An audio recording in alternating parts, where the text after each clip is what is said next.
Let's begin from the Upper East region. At least 20 people have died in floods across that region in the last month alone. That's according to the National Disaster Management Organization, NADMO. Over 200 houses have also collapsed, leaving hundreds of people homeless and seeking refuge with their relatives. The National Disaster Management Organization in the region says it is still collating figures on the impact of the disaster so far. We'll be hearing from the NADMO, but first listen to Aduko Nyaba. He's a resident of Mirugu in the Kasina-Nankana West District, whose mother died after their house collapsed on her after a heavy downpour. So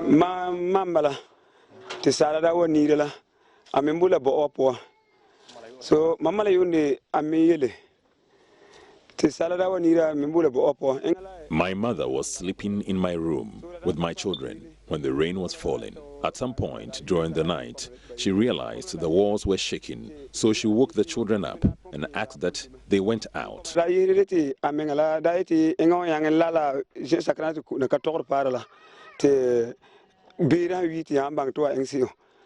la mara no la kasana yu ongo sesua te bola pe lu ligi te mala. So tira on luela. The children went out, but she decided to stay in the room for a while. Then the walls fell. I was called and told about the news, so I rushed here. With the help of some neighbors, we removed the broken wall, but it was too late. My mother had passed.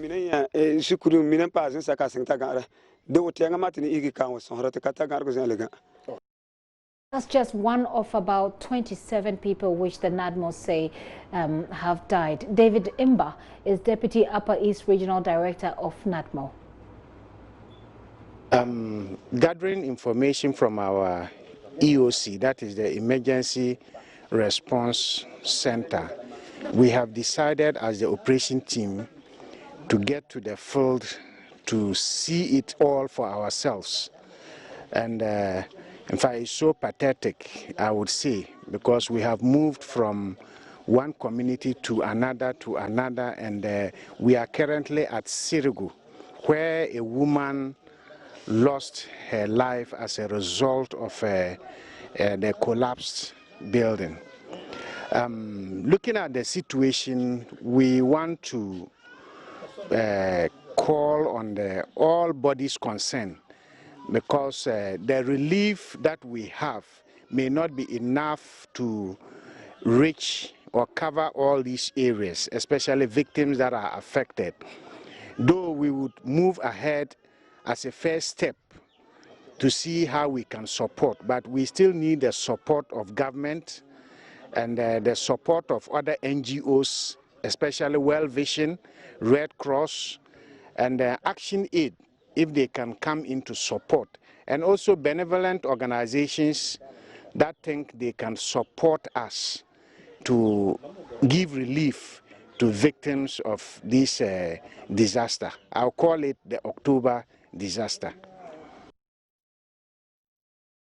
So how are we dealing with this October disaster? Let's get on the line and speak to our correspondent, Albert Sorry. Hello, Albert. Albert, if you do hear me, tell us, has anything changed at all? Has there been any relief for these people who have been misplaced? Yes, Gifty. So we can't report if the people have received any relief items yet, because NADMO is still touring the areas that are affected. Remember, it's not just one particular area that has been affected by floods. At least 3 districts in this region has this problem. That is the Kasina-Nankana municipality, Kasina-Nankana West District, also Busa North. These are the 3 major areas. But then even in the Bolga municipality, as well as Busa South, and some communities in the Boku West area have also recorded floods as well, especially in the beginning of this month of October. There have been a lot of heavy rain. So NADMO saying that as we speak, they are still, touring COVID. And even the figures that they have given us are figures that are still trickling, and so there will be more. Let me just say that they are now the figures we also have, in addition to the 27 deaths, also include 19 injuries. There are also 286 totally collapsed houses, and you have 1,264 partially collapsed houses. So we are talking about a very big disaster from the figures that have come in from NADMO so far. And as far as reliefs are concerned, we haven't had any reports of such as. We'll be trying to raise the NADMO on the line so we get to speak to them and find out what is happening, really. But Albert, is this the first time this is happening in this region? Well, every year we record floods. The difficulty is whether we can compare the figures. As far as my memory serves me, we have never recorded an incident where floods have killed up to 27 people. But then every year, like last year, for instance, when there was the opening of the Barre Dam, for instance, a lot of farms, running into almost thousands of acres were submerged in water, and a lot of people, lost their livelihood. So floods occur almost on a yearly basis. The deaths is what I don't remember, the region having recorded up to 57, that much I can't say. And are they, and I know that we probably not have enough official information on what is happening, save for the figures that the NADMO has given us, but are there any reasons that the people in the communities can ascribe to what has happened today?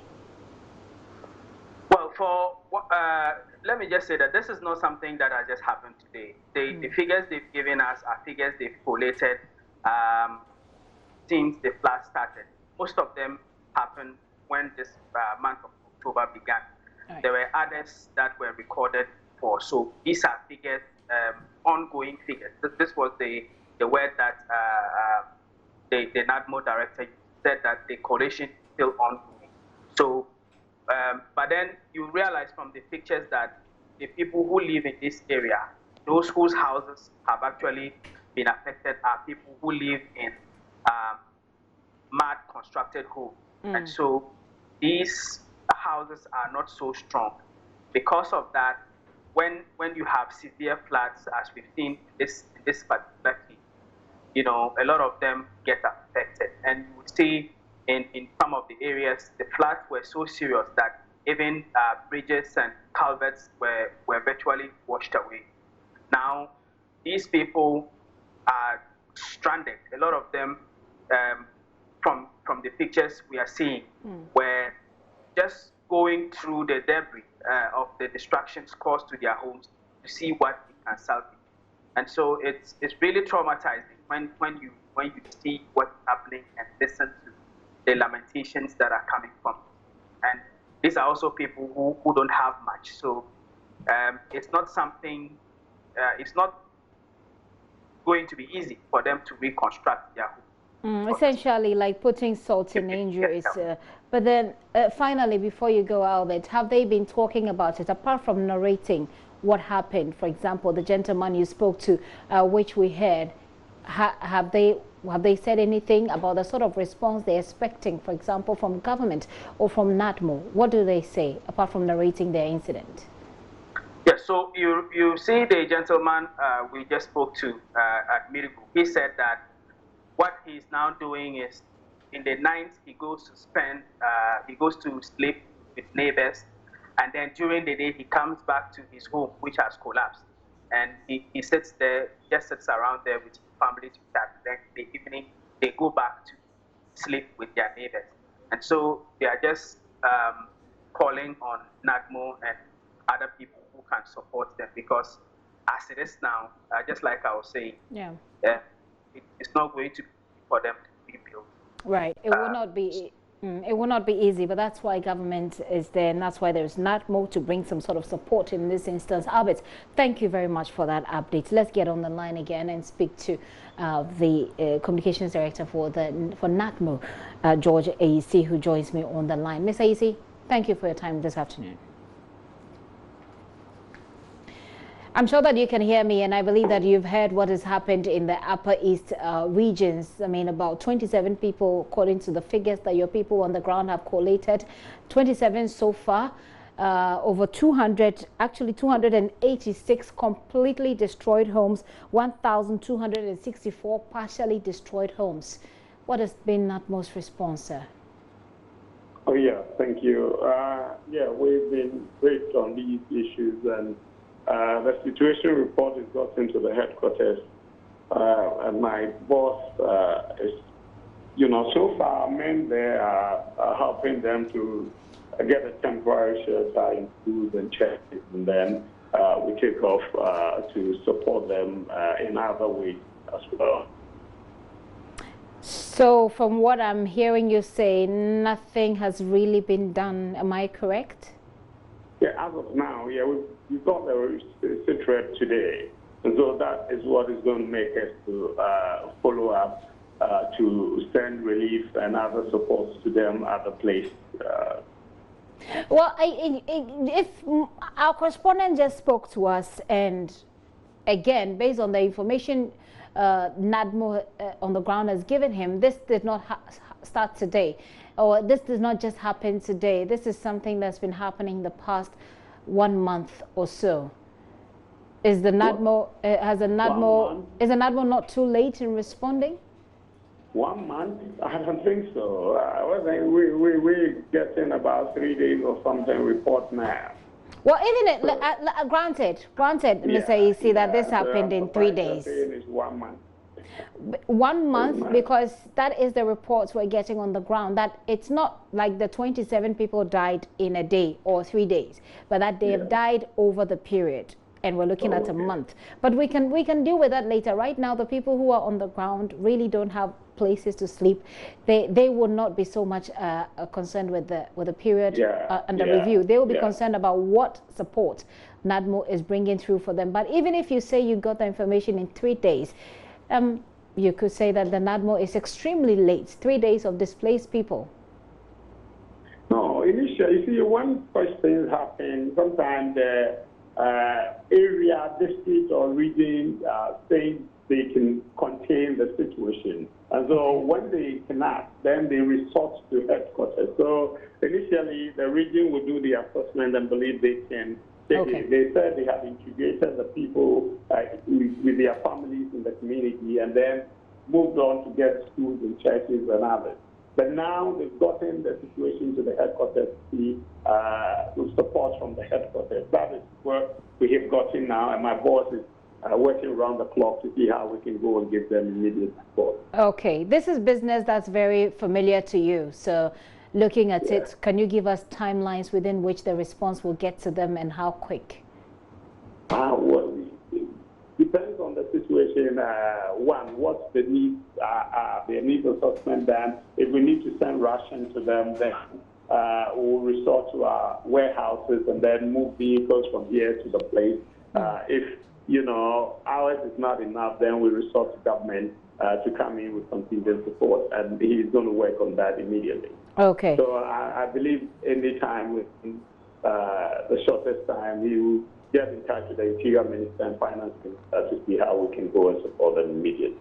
Okay, well, I just wonder whether you have the capacity to deal with these figures that I went through for you, and I can go through again. We're looking at 1,000. I have the figures in front of me. Very well, very well. That, I mean, well, for the benefits of my viewers who do not have those figures, I mentioned it briefly, but I can go through it again. 1,264 partially destroyed houses, and 286 completely destroyed houses. So we're looking at 286 households who have nowhere to sleep today, and perhaps for a few days to come. And then 19 persons who have been injured, and 27 people who have lost their lives so far. Does the NADMO, as we speak, have the capacity to deal with these numbers? Yeah, as I said earlier, if we don't have the capacity immediately, then we use the other channels through the Interior Minister of Finance to get contingent support to go and help them. Okay. That's what we do. Mr. Isi, we'll come back to you for the update on this in the shortest possible time, as you put it. Thank you very much for your time. Georgia Isi there speaks for the NADMO National Disaster Management Organization there, talking about how they're mobilizing, putting themselves together to respond to the situation in the Upper East region. So far, 27 people have died from the floods.